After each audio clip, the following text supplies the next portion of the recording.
사랑합니다. 옆에 분들과 인사하실까요? 사랑합니다. 축복합니다. 라고 인사하겠습니다.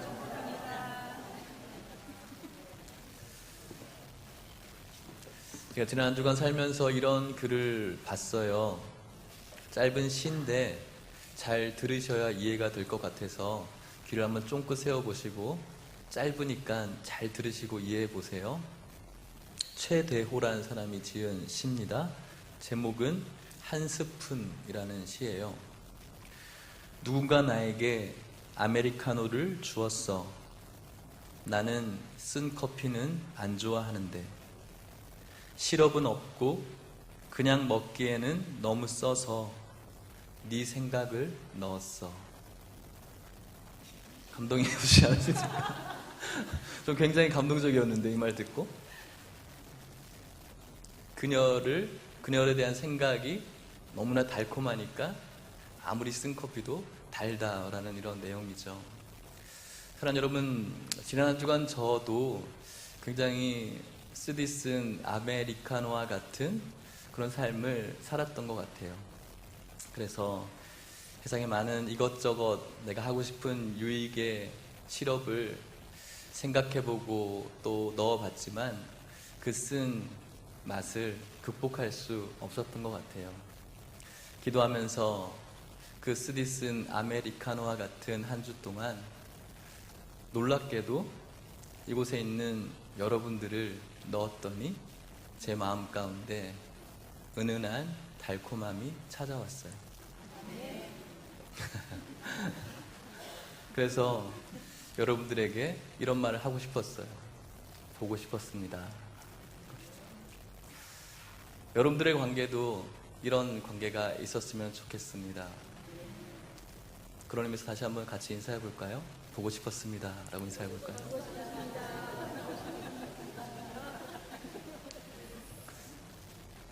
여러분들의 인생에 쓰디 쓴 커피와 같은 삶을 살 때 옆에 있는 우리 사랑하는 집사님들, 권사님들, 장로님들 생각할 때마다, 성도님들 생각할 때마다 달콤해지는 그런 역사가 나타나실 줄 믿습니다.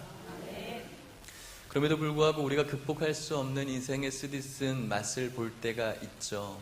그 인생 가운데 우리 영육 간에 완전한 시럽, 달콤함을 주시는 그런 분이 한 분 계십니다. 그분이 누구입니까?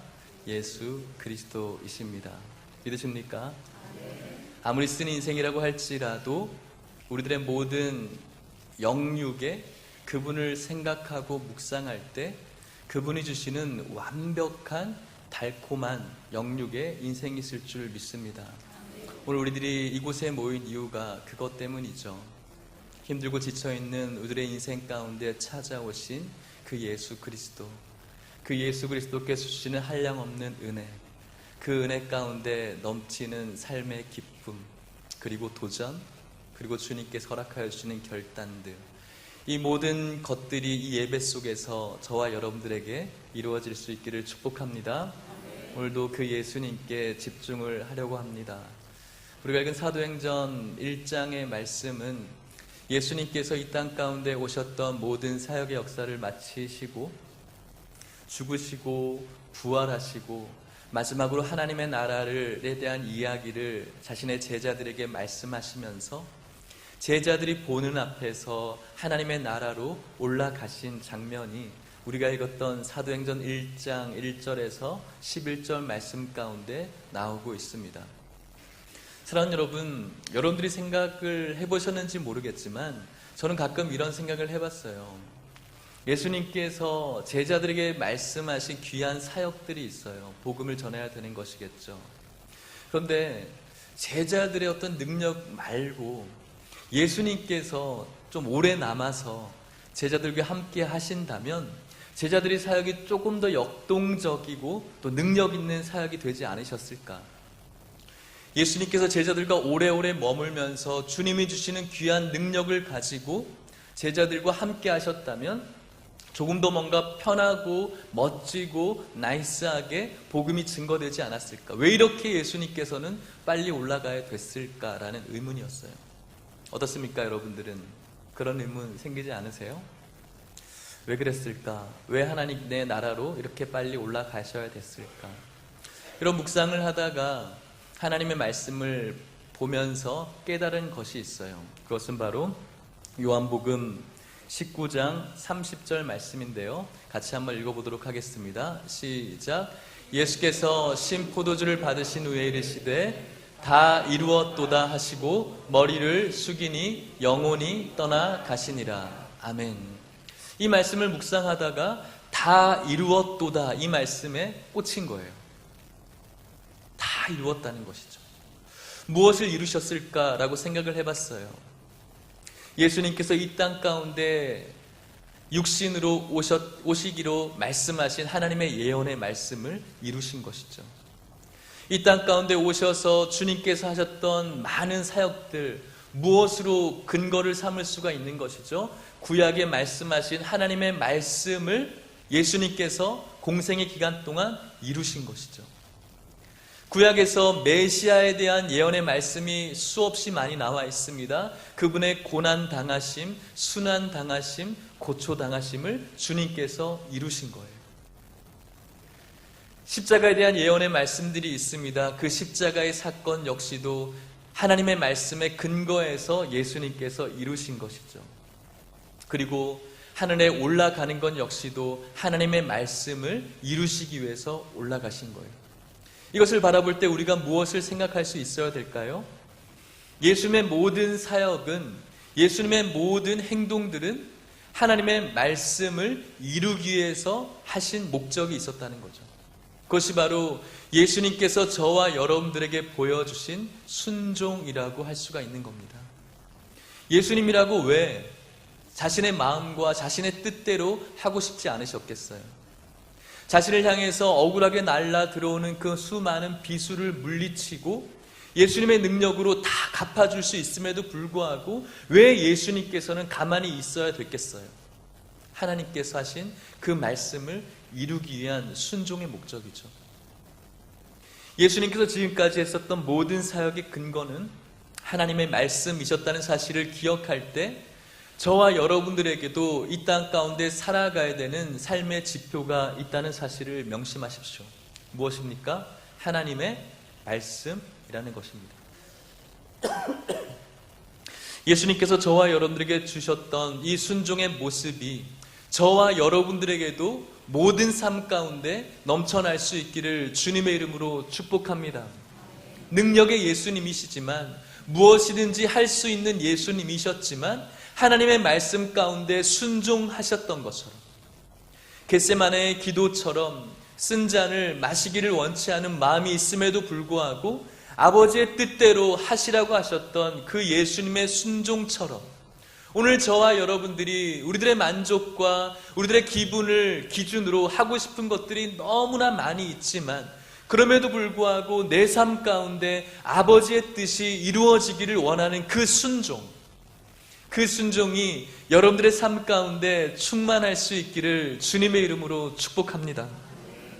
예수님께서 부활하시고 제자들 곁에 남아서 그 사역을 돕지 않으시고 하나님의 나라로 올라가셨습니다. 하나님의 말씀을 이루셨고 이제는 이 땅 가운데 하실 일들이 없고 하나님의 나라에서 우리를 통한 수많은 계획이 있기 때문이었죠.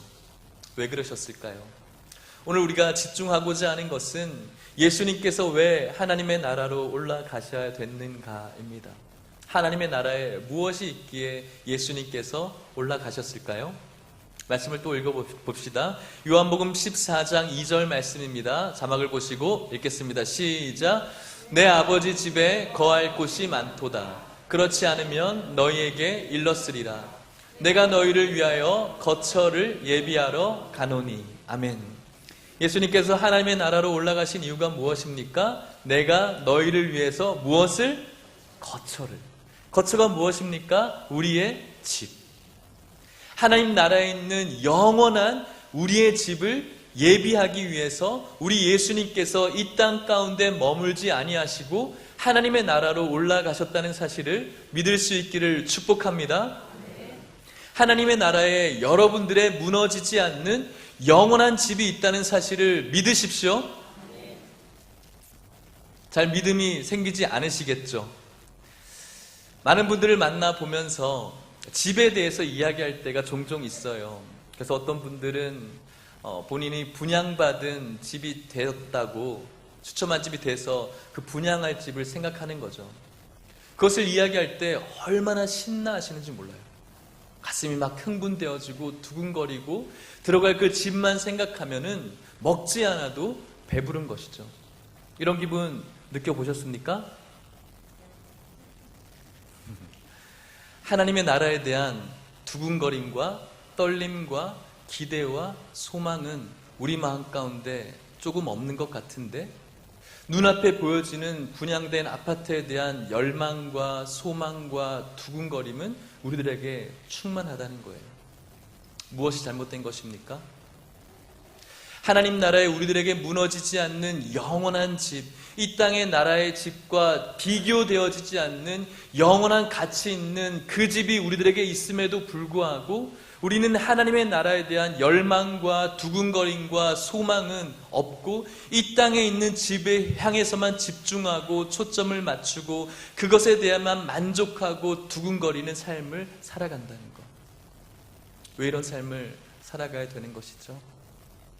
하나님의 나라에 대한 그 소망이 없기 때문인 것이죠.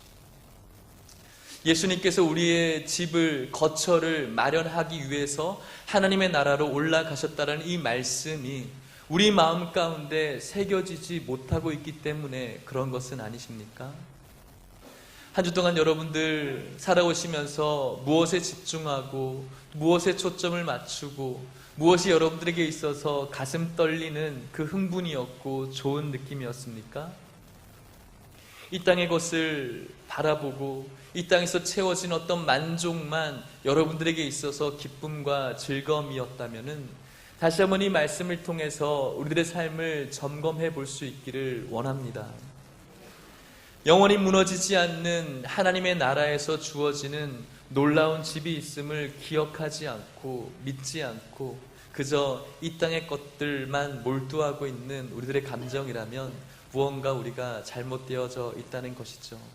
사랑하는 성도 여러분, 우리에게 이 세상 가운데 조금 불편하고 무언가 없는 것 같지만 그것으로 인하여서 때로는 눈물이 있고 슬픔이 있고 답답함이 있을 수 있어요. 하지만 여러분들에게 무너지지 않는 우리 예수님께서 여러분들을 위해서 예비하신 영원한 하나님의 집이 있음을 기억하시면서 위로받을 수 있기를 주님의 이름으로 축복합니다. 아무 것이 없다고 하지 마십시오. 여러분들을 위해서 하나님의 나라로 올라가신 예수 그리스도의 놀라운 축복의 은혜가 있다는 사실을 기억하시고 오늘도 위로받으시고 힘을 낼 수 있기를 축복합니다. 예수님께서 하늘로 올라가셔서 어쩌면 제자들의 남겨진 삶은 고통이 있을 거예요. 힘들겠죠. 어렵겠죠. 눈에 보이는 그 예수님이라도 곁에 계신다면 그들이 걸어가야 될 그 길이 조금은 덜 힘들 텐데, 의지할 때가 분명히 있을 텐데, 이 세상에 아무것도 없는 것처럼 홀로 걸어가는 그 길이라고 생각할 때가 많이 있을 수 있을 것 같아요. 그런데 여러분, 그 예수님께서는 하나님의 나라로 올라가시면서 우리를 이 땅 가운데 그냥 그렇게 내버려 두지 않았다는 사실을 믿을 수 있기를 원합니다. 예수님께서 무엇이라고 말씀하시는지 아셨습니까? 요한복음 14장 18절 말씀, 제자들에게 하신 말씀입니다. 18절 말씀을 또 읽어볼까요? 시작. 내가 너희를 고아와 같이 버려두지 아니하고 너희에게로 오리라. 아멘. 예수님께서 남겨진 제자들에게 하신 말씀이에요. 내가 너희를 고아처럼 내버려두지 않겠다. 그리고 내가 너희들에게 분명히 오겠다라고 약속하셨다는 거죠. 예수님께서 하나님의 나라로 올라가셔서 우리가 이 땅 가운데 살아가면서 믿음을 가지고 살아가야 됩니다. 믿음을 가지고 살아갈 뿐만 아니라 우리들에게 주어진 이 믿음을 지키면서 살아가야 됩니다. 예수님께서 나를 위해서 십자가에 죽으셨다는 그 사실, 나를 위해서 부활하셨다는 그 사실, 올라가신 그 예수님께서 이 땅 가운데 다시 오신다는 그 사실을 믿음으로 이 땅 가운데 살아가는 것이죠. 그런데 이 믿음을 지키는 것이 녹록지 않아요. 그런데 그 녹록지 않는 그 삶 속에서 여러분들을 고아처럼 내버려 두지 않겠다라고 주님께서 약속하셨어요. 그렇다면은 고아처럼 외롭게 있지 않고 하나님의 나라로 올라가신 그 예수님께서는 무엇을 하신다는 말씀이죠? 요한복음 14장 16절 말씀을 읽어보겠습니다. 시작. 내가 아버지께 구하겠으니 그가 또 다른 보혜사를 너희에게 주사 영원토록 너희와 함께 있게 하리니. 아멘. 예수님께서는 하나님의 나라로 올라가셨지만 그 예수님께서는 저와 여러분들을 고아로 내버려 두지 아니하시고 하나님께 부탁하셔서 또 다른 보혜사, 헬라어로 파라클레토스, 우리를 변호하시고 지켜주시고 가르쳐주시는, 도와주시는 보혜사를 이 땅 가운데 보내시겠다라고 약속하셨어요. 그 보혜사가 누구입니까? 요한복음 14장 26절입니다. 읽겠습니다. 시작.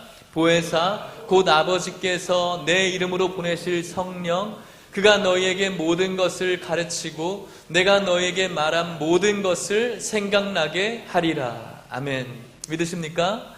예수님께서 우리들에게 육체적으로 계시지 않습니다. 그의 말이 생각나지 않을 때가 있을 수 있겠죠. 제자들에게 함께 하셨던 그 예수님께서 주셨던 따뜻한 감정들, 그때그때마다 도와주셨던 예수님의 놀라우신 능력들이 없는 것 같지만 이 땅 가운데 보혜사이신 성령님을 보내주셔서 하나님의 말씀이 생각나게 하시고 힘들고 어려울 때마다 가장 선한 곳으로 우리를 인도해 가시는 그분의 놀라우신 예비하심, 눈앞에 아무것도 보여지지 않는 그 불투명함 속에서 너무나 힘들고 답답하지만 그럼에도 불구하고 피할 길을 내사 우리를 가장 아름다운 선으로 인도해 가시는 주님, 그 보혜사이신 성령님이 저와 여러분들에게 있다는 사실을 믿을 수 있기를 원합니다. 여러분이 이 말씀을 하고 있는 예수님께서 제자들에게 하고 있는 그 장소가 어디인지 아십니까? 예루살렘이라는 장소였어요. 여러분, 예루살렘에서 예수님께서 지금 이 이야기를 하고 있다는 것은 커다란 의미가 있어요. 여러분 생각해 볼까요? 예수님께서 십자가에 달려 돌아가셨던 그 장소가 예루살렘이었어요. 예수님께서 십자가를 지시게 되셨을 때, 잡으러 오셨을 때 제자들은 어떻게 했나요? 도망갔어요. 왜 도망갔죠? 자신들도 잡혀서 죽을 것 같아서. 그렇다면 그들에게 있어서 가장 안전한 곳은 예루살렘이 아니죠. 하루라도 빨리 예루살렘에서 벗어나야 돼요. 그런데 예수님께서는 지금 이 말씀을 예루살렘에서 말씀하고 있는 거예요. 더군다나 5절 말씀에 보면은 예수님께서 말씀하시기를 이곳에 머물러 있으라고 말씀하고 있어요. 이곳에 머물러 있어서 성령을 받으라고 말씀하고 있는 것이죠. 몇 날이 못 되어서 성령의 세례를 받으라고. 이 무시무시한 예루살렘을 떠나고 싶은데 떠날 수가 없는 것이죠. 그런데 여러분, 이렇게 힘든 상황 가운데서도 그들이 모든 것들을 극복할 수 있는 능력이 있는데 바로 성령의 능력이 있기 때문에 예수님께서 이곳에서 머무르라고 말씀하고 있는 것이죠.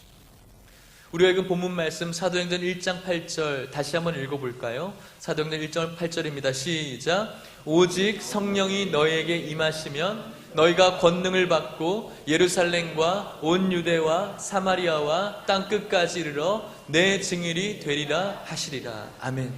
지금은 능력이 없어요. 지금은 이 예루살렘을 너무나 떠나고 싶은 마음이 있어요. 평강하지 못해요. 그럼에도 불구하고 성령이 임하시면 어떻게 된다고요? 권능을 받는다고요. 성령이 임하시면 주시는 그 놀라운 권능은 지금 피하고 싶고 떠나고 싶고 이 두려운 이 예루살렘에서 복음을 당당하게 증거할 수 있는 능력인 것이죠. 아무리 힘들고 어려운 상황이라고 할지라도 성령을 주시는데 그 성령이 임할 때 그 모든 것들을 극복할 수 있는 능력이라는 것이 주님의 말씀이라는 거예요. 예수님께서 하나님의 나라로 올라가셔서 우리들의 집을, 거처를 예비하셨습니다. 그리고 우리를 이 땅 가운데 그냥 버려두지 아니하시고 보혜사 성령님을 주셨습니다. 우리가 걸어가는 이 길이 예수님이 실제적으로 물리적으로 없는 것 같지만 성령님께서 여러분들의 길을 도와주셔서 모든 권능으로 함께 하셔서 그 길 가운데 능력으로 걸어가게 하실 줄 믿습니다. 오늘 여러분들의 주위에 아무것도 없다라고 해서 외로워하지 마십시오. 분명히 주님께서 보혜사 성령님을 주시겠다라고 약속하셨고 예수 그리스도를 주라 고백하는 여러분들에게 성령님이 계시는 줄 믿습니다. 방언과 신유와 어떤 기적의 능력이 있어서 성령 받은 것이 아니라 오늘 저와 여러분들이 예수 그리스도를 나의 구주로 고백할 수 있다면 그것이야말로 성령 받은 증거임을 명심하십시오.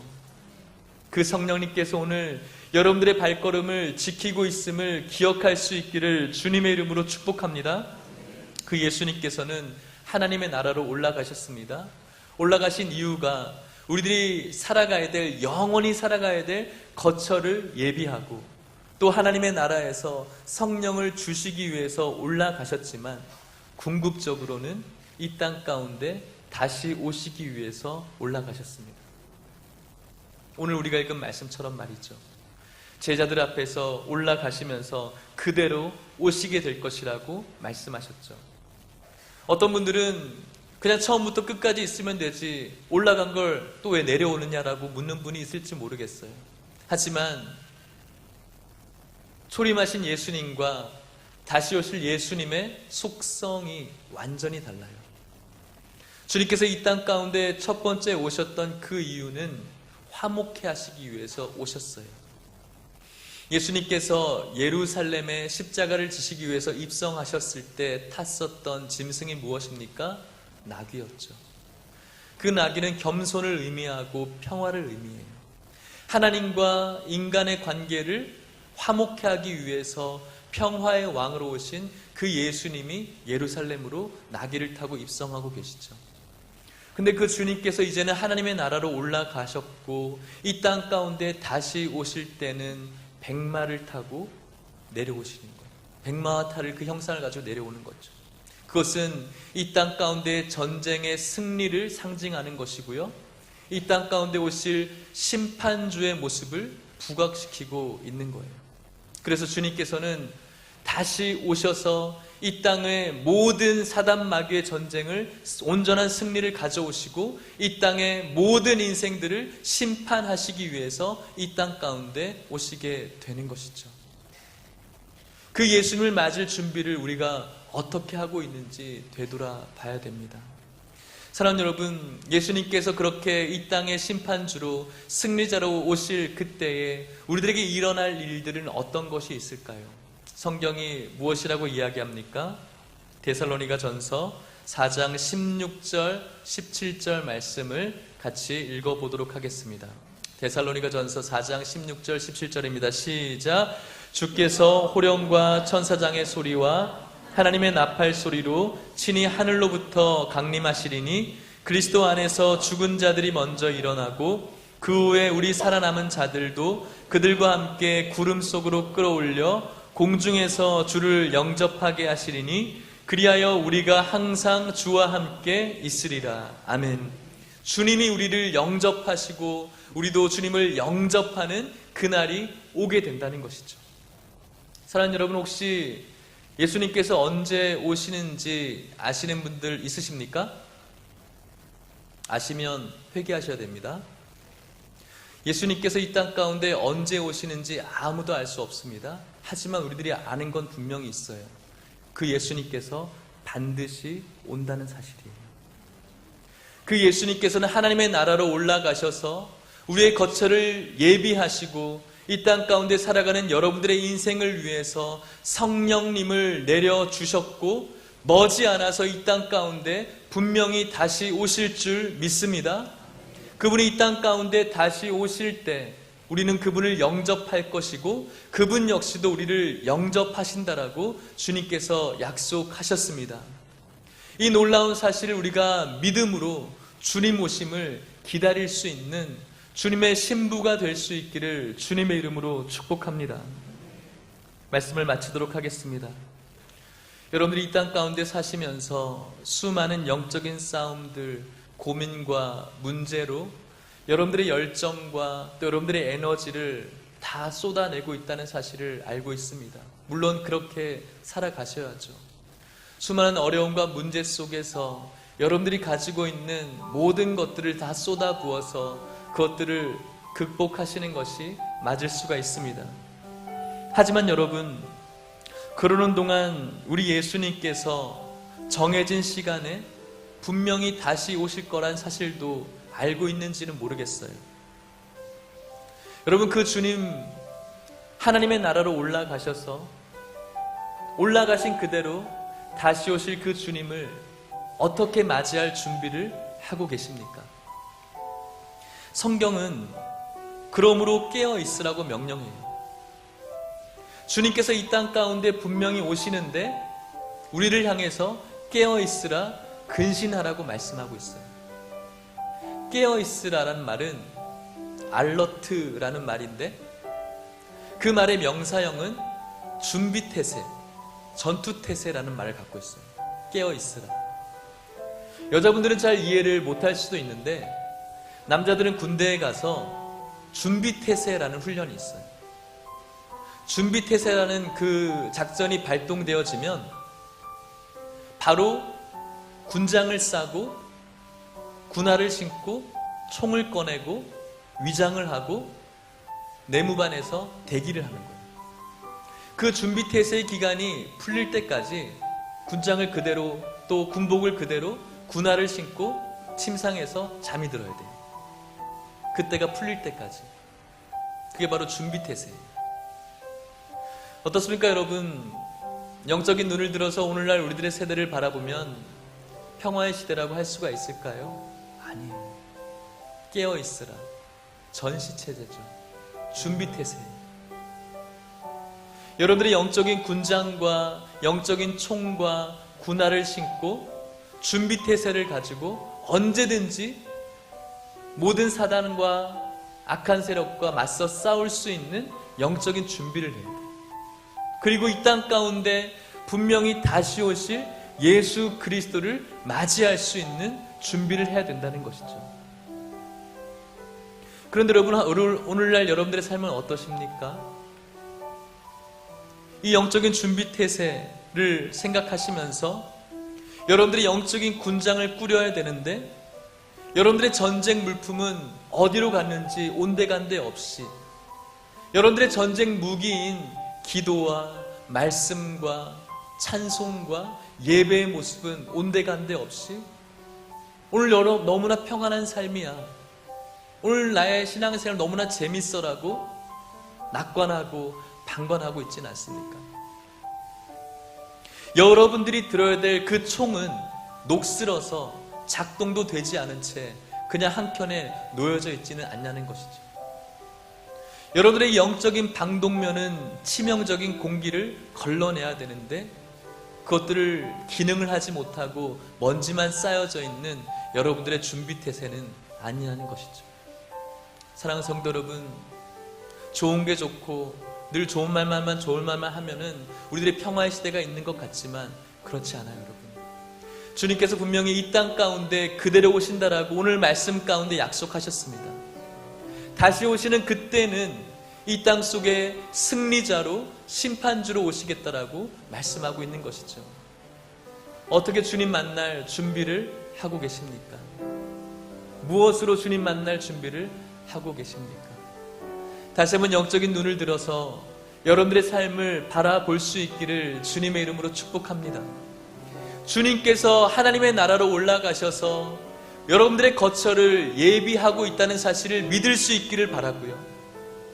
여러분들의 믿음을 지키기 위해서 보혜사 성령님을 보내주셨다는 사실도 믿을 수 있기를 바랍니다. 궁극적으로는 그 주님께서 이 땅 가운데 다시 오실 것을 믿을 수 있기를 축복합니다. 다시 오실 그 예수님을 내가 오늘 어떻게 준비하고 있는가? 그 주님을 기쁨으로 맞을 준비를 하고 있는가? 점검해 볼 수 있기를 간절히 소원합니다. 언제까지일까요? 언제까지 기다려야 될까요? 모든 열방이 주님을 볼 그날까지 준비를 해야 된 것입니다. 우리들에게 아무것도 없는 것 같지만 그렇지 않습니다. 이 모임 가운데 주님의 놀라운 영광이 있는 줄 믿습니다. 연약하고 무능력한 상태인 것 같지만 그렇지 않습니다. 성령님을 통한 주님의 영광이 우리 모임 가운데 있고, 그렇게 살고자 원하시며 결단하는 여러분들의 삶 가운데 주님의 영광이 있는 줄 믿습니다. 모든 열방이 이 놀라운 영광을 보는 그날까지 기쁨으로 주님을 뵐 준비를 하면서 살아갈 수 있기를 주님의 이름으로 간절히 축복합니다. 우리 한번 찬양하면서 기도하도록 하겠습니다. 내 눈 주의 영광을 보내 우리 가운데 계신 주님, 그 빛난 영광 온 하늘을 덮고 그 찬송 온 땅 가득해. 예수님께서 다시 오십니다. 그날에는 주의 영광이 온 열방 가운데 충만한 날이 될 것이고요, 그날을 사모함으로 기다리는 저와 여러분들에게는 기쁨과 환희의 눈물의 시간이 될 줄 믿습니다. 모든 열방 주 볼 때까지 주님을 기다리는 마음으로 나아가겠다라고 우리 찬송하면서 고백하도록 하겠습니다.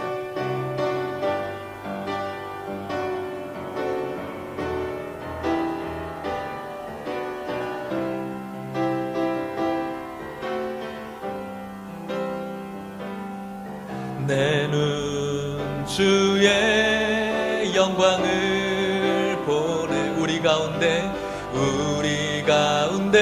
계신 주님, 그 빛난 영광 온 하늘 덮고 그 찬송 온 땅 가득해. 내 눈 주의 영광을 찬송 가운데 서신 주님의 얼굴은 온 세상 향하 권능의 팔을 드셨네. 주의 영광 이곳에 가득해. 우린 선의 주님과 함께 찬양하며 우리는 전진하리. 모든 열방 주 볼 때 내 눈 주의 영광을 보내. 내 눈 주의 하나님의 영광을 바라봅시다. 우리 가운데 서신 주님을 바라봅시다. 그 빛난 영광 온 하늘 그 찬송 온 땅가. 내 눈 주의 영광을 보내. 내 눈 주의 영광을 찬송 가운데 서신 주님의 얼굴을 온 세상 향한 능력의 주님을 바라봅시다. 권능의 팔을 드셨네. 주의 영광 이곳에 가득해. 우린 선의 주님과 함께 찬양하며 우리는 전진하리.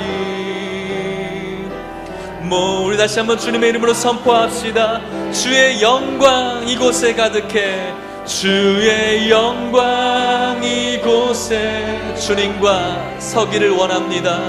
우린 선의 주님과 함께 우리는 전진하리. 모든 열방 주 볼 때까지. 모든 열방 주 볼 때까지. 모든 열방 주 볼 때까지. 할렐루야.